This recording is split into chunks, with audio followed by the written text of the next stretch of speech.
أعوذ بالله من الشيطان الرجيم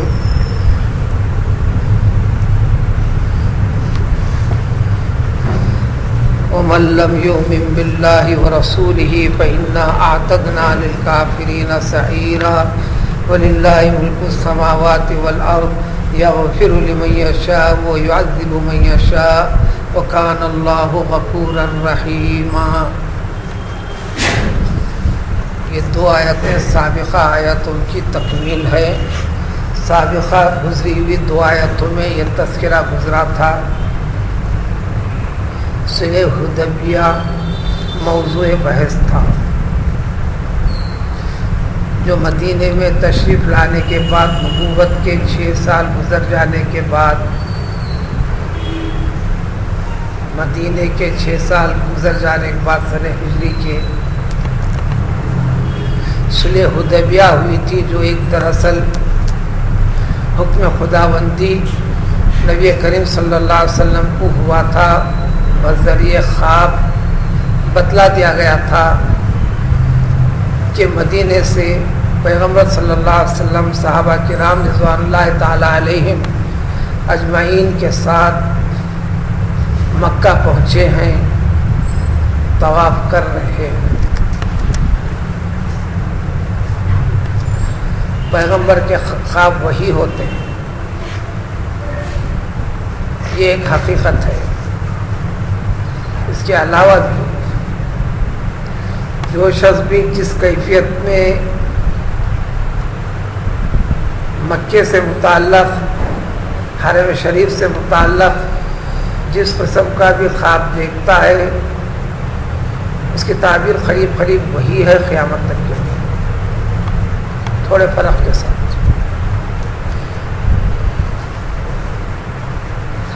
حج کا زمانہ 2 مہینے 10 دن حج کا موسم کہلاتا ہے شرعی اعتبار سے. رمضان کے گزرنے کے بعد سے مکمل شوال کا مہینہ، پھر ذوالقعدہ اور ذوالحجہ کی 10 تاریخ، اس کو موسم حج کہتے ہیں شریعت. ان دنوں میں جو خواب دیکھتا ہے قریب قریب 100% کہ وہ خانہ کعبہ کی زیارت سے کسی بھی شکل میں جلد یا بدیر وہ فیضیاب ہوگا. ماں باقی دنوں میں اس کیفیت نظر آتی ہے اس کو، تو اس کے دینداری دینی اعتبار سے اس کا حال اور احوال کے اچھے بہتر خیر ہونے کی علامت ہے. یہ اصول ہے. سارے خوابوں کی تعبیر میں بنیادی اصول سب سے پہلے قرآن ہی ہے، قرآن آیات کے اشارے ہی ہیں. اسی لیے قرآن آیات کے اس کے سارے ترجمے سے، اس کی وضاحتوں سے واقف ہونا پہلا سبق ہے. دوسرا سبق احادیث طیبہ کی کثرت کے ساتھ اس کو یاد ہونا. خوابوں کی تعبیر میں، اسلامیات میں قرآن، پھر حدیث شریف، پھر اس کے بعد دوسرے مراحل اس کی تعلیم و تربیت گاہ ہوتے ہیں وغیرہ. لیکن یہاں موضوع بحث تفسیر میں نبی کریم صلی اللہ علیہ وسلم کو بتلا دیا گیا تھا. اس کی تعبیر میں، اس حکم کی تعمیل میں نکلے تھے، مکے کے قریب پہنچے تھے. کوئی 15 تا 19 دن قیام رہا. آمنا سامنا مشرکوں کے ساتھ ہوا.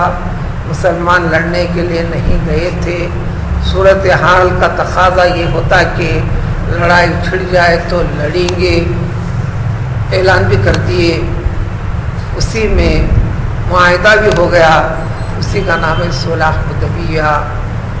ضرورت پڑی تو لڑنے کے لیے لڑیں گے، لیکن لڑائی بھڑائی ہوئی نہیں. ایک صلح اور سمجھوتا ہو گیا.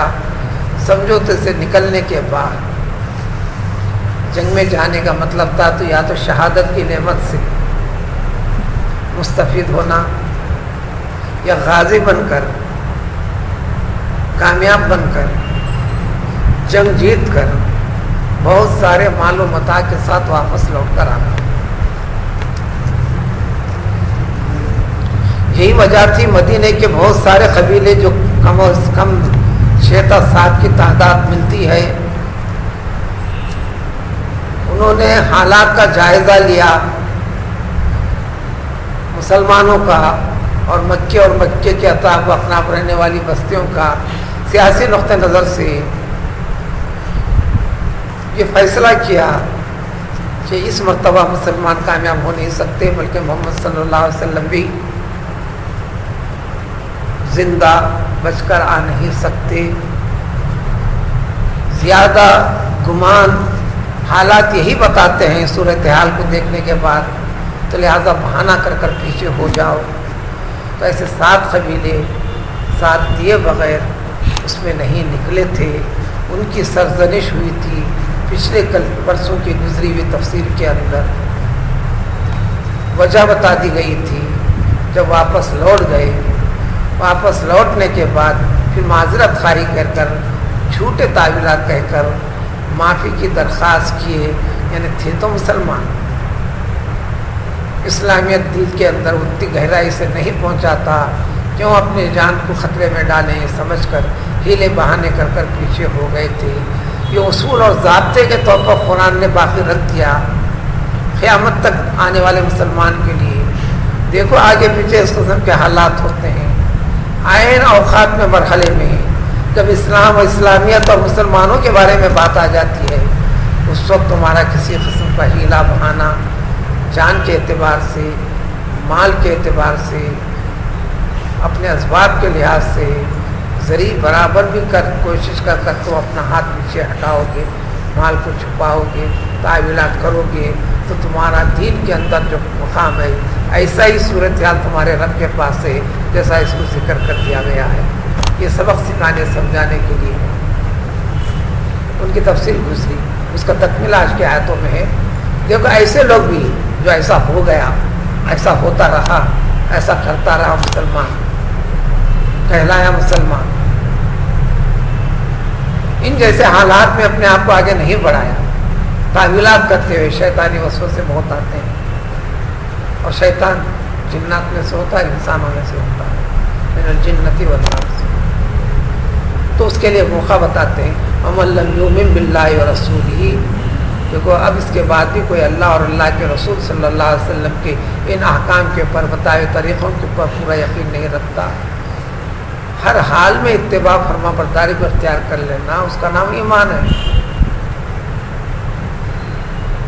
یعنی توبہ نہیں کر لیتا، اپنے حال کو نہیں سدھار لیتا، یعنی سدھرو تو سدھر جاؤ گے، نہیں کرتا ہے تو ہم نے یقیناً، ہمارے نزدیک تو یہ کافی ہے، تمہارے آپس میں کہلائے گا مسلمان۔ ہم ایسے نافرمانوں کے لیے، کافروں کے لیے دہکتی ہوئی آگ تیار کر رکھے ہیں۔ یہ جتنے انکار کیے تھے، جو نہیں نکلے تھے مسلمان،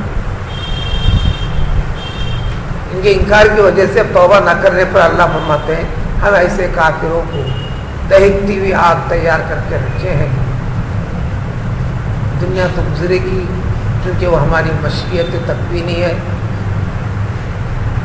ہمارا منشا چاہے تو دنیا میں اس کو عذاب دیں، گرفت کریں یا نہ کریں، آخرت میں تو اس کی بھیانک ہوگی، اور ایسا اللہ تعالیٰ کرنے سے روکنے والا کون ہے؟ وَلِلَّهِ مُلْكُ السَّمَاوَاتِ وَالْأَرْضِ، تمام آسمانوں اور زمینوں کی ملکیت اور بادشاہت اللہ ہی کی ہے۔ یعنی تم یہ سمجھیں گے کہ یہ صرف ایک حق کی ہے، ایسا نہیں، سب کچھ اللہ کا ہے، جو چاہے کر سکتے ہیں۔ اور اگر تم پلٹ کر آ جاؤ گے اپنے قلبی اعتبار سے ایمانی کیفیت کو پلٹا کر، تو پھر اس کے بعد بھی میں نے توبہ کرو گے، سدھرو گے، تب 2 آپشن ہیں، وہ بھی اختیار اللہ کا ہے۔ چاہے تو تمہاری اس بدلی ہوئی حالت کو اللہ تعالیٰ قبول فرماتے اور فرماتے ہیں، یغفر لمن یشاء، جس کو چاہتے ہیں، یعنی جو پلٹتا ہے۔ چنانچہ وہ 6 قبیلوں میں سے بعد میں پلٹے بھی، 2 قبیلے خاص سفر قابل ذکر ہیں، قبیلے مزینہ اور جوہینیہ۔ بعد کے جنگوں میں رسول اکرم صلی اللہ علیہ وسلم کے ساتھ رہے، یعنی وہ کیفیت ان کی بدلی، تو وہ اس کے زمرے میں شامل ہوئے۔ یغفر لمن یشاء ویعذب من یشاء، جس کو چاہے گا اللہ تعالیٰ عذاب دے گا، کون روکنے والا ہے؟ اللہ کی طرف رجوع ہو جائے گا تو یقیناً اللہ تعالیٰ اس کے حق میں غفور ہے اور رحیم ہے۔ دوسری بات ہے کہ صلح حدیبیہ میں 1400 مسلمان تھے، بہت سارے تو یہ تدبیریں کر کے نکلتے، 15 دن تک مشقت کا سامنا کرنا پڑا، سفر کے ایام کو چھوڑ کر بڑے کشمکش کا مرحلہ رہا، اہل و عیال کو سب کو چھوڑ چھاڑ کر ایمان کو باقی رکھنے کے لیے، دین اسلام کے پرچم کو لہرانے کے لیے، دین اسلام کے اندر اس کی قوت کو دنیا اور دنیا والوں کی نظروں میں منوانے کے لیے نکلے تھے، تو اللہ تعالیٰ نے انعام کے طور پر ذکر فرما دیا، جو اگلی آیتوں میں اس کی وضاحت آئے گی، وہی واقعے کی تفصیل ہونے والی ہے کہ تم کو اب یہاں خالی ہاتھ لوٹ رہے ہو، ہم تمہیں ابھی سنا دیتے ہیں بہت بڑی مال غنیمت ملنے والی ہے، بہت مال ملنے والا ہے، ایک جنگ ہوگی، اب اس کے بعد تمہارے لیے بہت مال و متاع ملے گا، ایک حکم دیتے ہیں ہم تم کو اس جنگ کے لیے، کیونکہ حاصل ہونے والا مال صلح حدیبیہ میں جو حاضر تھے 1400 مسلمان، صرف یہی لوگ مستفید ہونا، یہی لوگ نکلیں گے، اب دوسروں کو آنے کے لیے تیار بھی ہوں، اس جہاد میں کسی کو آنے کی اجازت نہیں دی جائے گی، کیونکہ اس انعام کے بدلے میں، صلح حدیبیہ کی حاضری کے بدلے میں اللہ تعالیٰ دنیاوی اعتبار سے بھی ان کو نوازنا چاہتا ہے۔ لوٹ کر آنے کے بعد جنگ خیبر ہوئی، اس سے متعلق تفصیلات میں پھر اس کے بعد یہ سلسلہ چلتے ہوئے قیامت تک چلتے رہے گی اس صورتحال کو۔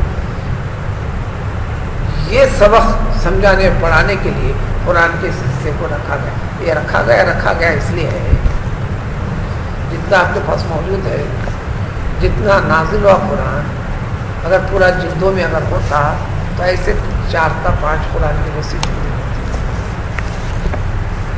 مَا نَنسَخْ مِنْ آیَةٍ أَوْ نُنْسِهَا نَأْتِ بِخَيْرٍ مِنْهَا أَوْ مِثْلِهَا۔ خود اللہ تعالیٰ نے حین حیات نبی صلی اللہ علیہ وسلم جو ضرورت پہ واپس ذکر کی گئی، بعد میں اس کو منسوخ کرتے ہٹائے، جب ہٹائے تو پیغمبر صلی اللہ علیہ وسلم کے سینے سے بھی جتنے صحابہ نے یاد کیا تھا ان کی زبان سے بھی سوچے بھی تو نکل نہیں پائے۔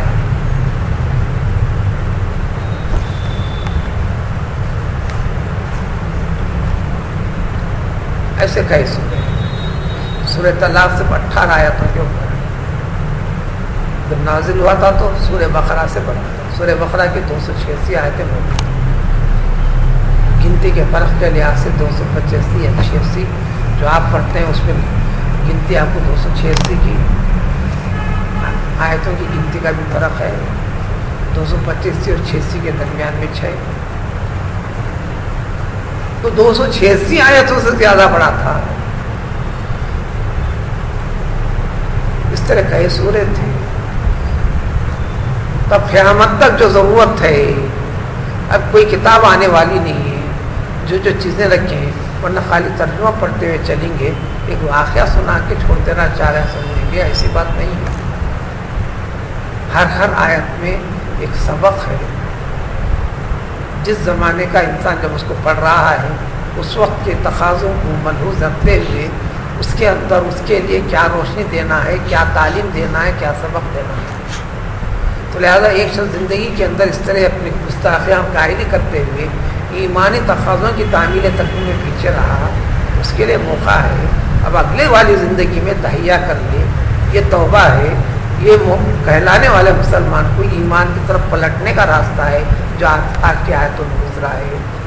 اگر یہ کرے گا تو پھر اللہ تعالیٰ اس کو اپنے رحم و کرم میں داخل فرمائے گا، اگر نہیں پلٹنا چاہتا ہے تو دنیا میں کہلوائے جو بھی کہلوانا ہے، اللہ کے پاس وہ نافرمان ہے، وہ نافرمان بندوں کے لیے سخت دردناک شعلہ زن مقام دوزخ کا دہکتی ہوئی آگ والا مقام ہم تیار کر کے رکھے ہیں۔ فیصلہ یہیں پر سنا دیا بتا دیا جاتا ہے۔